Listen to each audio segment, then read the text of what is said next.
What is up, YouTube? This is Asian with Cards, and today I'm coming at you with my Millennium Exodia deck. I've been playing this deck for a while now, a few weeks off and on, like online and some small tournaments, and I've been doing pretty well. I've topped most of them. I almost got first at one of them, but yeah, I got unlucky with some top decking and with some non-engine my opponent had. Yeah, aside from that, I just wanted to update you guys with what I'm playing right now. I was playing Runic White Forest, but I decided to pick this deck up because I love this deck because you can play a lot of non-engine, and it's freaking Exodia. Like, who wouldn't want to play Exodia? I also have like the mat and everything, so I was like, I have to profile this, I have to build it. Really cool deck. So yeah, without further ado, guys, I'll quit rambling and I'll start the deck profile. And yeah, before I get started, the extra deck is only, I think, 12 cards because I'm contemplating playing Super Poly somewhere in the deck. So those are probably going to be Super Poly targets or some other cards, which I'll mention when I get there. So yeah, guys, without further ado, let's get on my Exodia deck profile. So starters, we have the, let's see if I can do this, 5 pieces of Exodia.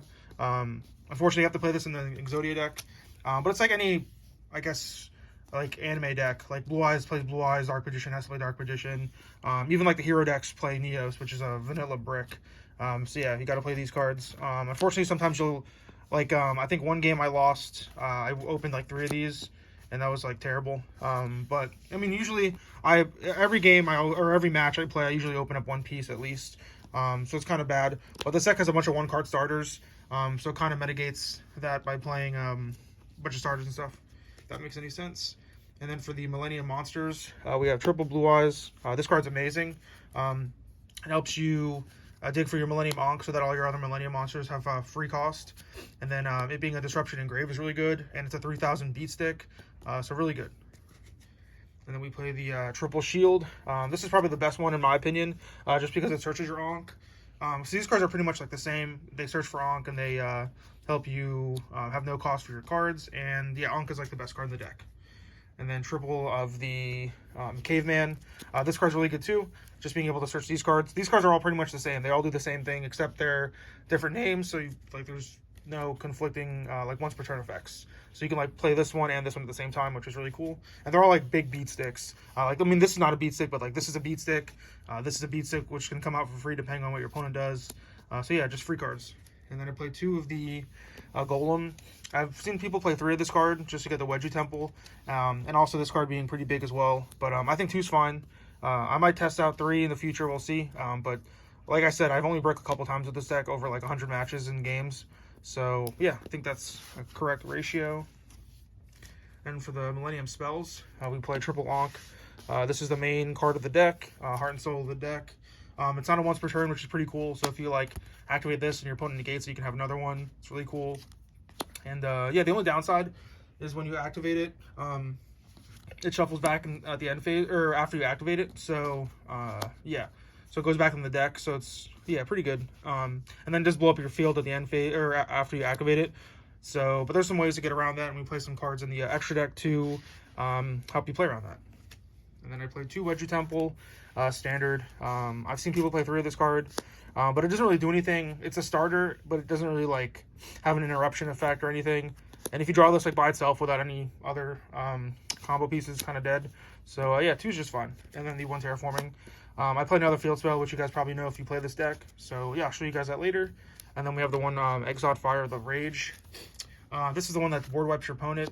I was thinking of playing the this card at 2, and then also the spell card, which I do side those, but I've seen a lot of people main deck 2 of them. I'm not too sure how I feel about that. I guess it's pretty cool, because this deck, if you don't kill your opponent, you can have another follow-up and like set another one to have more responses to your opponent. But yeah, let's see, that's that.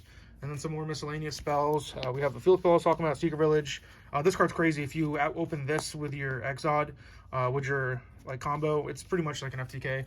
Your opponent, you have a spell trap negate, a board wipe, and then your opponent can't play spells. So it's pretty good. And then we play the 1 set rotation to get the field spells, 1 call by, just against, because Ash and Ogre can be kind of rough against this deck, so you want to have this against that. And then 1 prosperity, just for some more consistency. And then for going second / hand traps, playing triple shifter. This is a god card in this deck. A lot of times if you resolve this, your opponent's pretty much going to die that turn, because if you activate this, they're going to like pass on something, and then you just kill them with your big beat sticks / your Exodia monster. Then we play triple Ash Blossom. Just standard hand trap, play it in every deck. And I am testing out Spooky Dogwood, which I know a lot of people are probably saying like, oh, this is like a time card, like why are you playing this card? It's kind of like scumbaggy.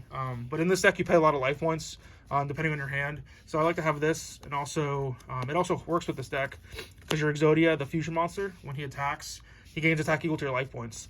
So if you activate this and your opponent makes like a subpar board because they don't want to give you too much life, you can be up like past like 10k, and then you can like swing on him and kill you.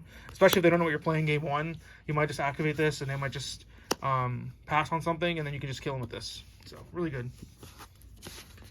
And then I play triple Lava Golem. This card's crazy. Another cool card, you can just Lava Golem them, and then you can just kill them with the Exodia, because you can swing on this to do like 7,000 or something, then you can finish them off with your Millennium monsters that are big on the field. And then standard to round off, we play the triple Imperm. Oh, sorry about that. Yeah, triple Imperm, standard. And then for some miscellaneous traps and one-ofs, we play the one there can.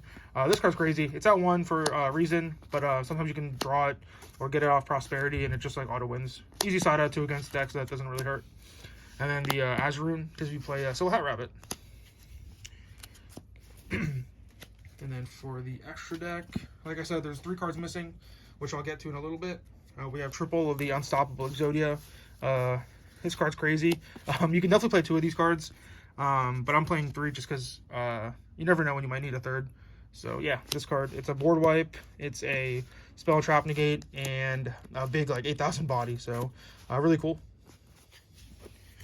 And then I play 2 Silhouette Rabbit.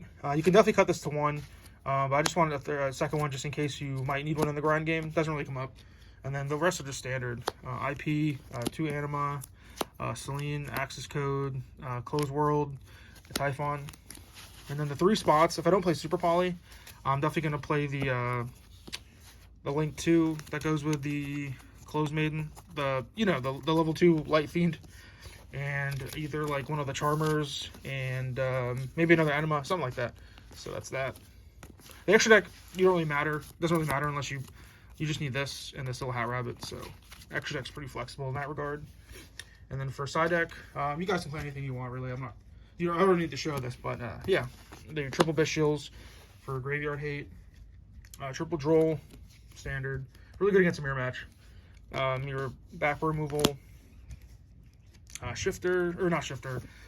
D-Barrier, sorry.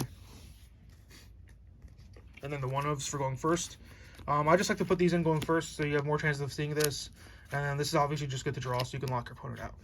So that's the extra deck, or side deck. I'm not playing evenly just because I don't want to waste a battle phase. Because if I have to waste a battle phase, I feel like you're wasting like trying to kill your opponent. So yeah, that's that. And I was thinking almost playing Solemn Judgment, but same thing with the life points. You don't really want to pay half your life points and make your Exodia guy even smaller. So yeah, guys, that's my Exodia deck profile. Let me know what you guys think in the comment section down below, and I'll catch you guys later. Peace.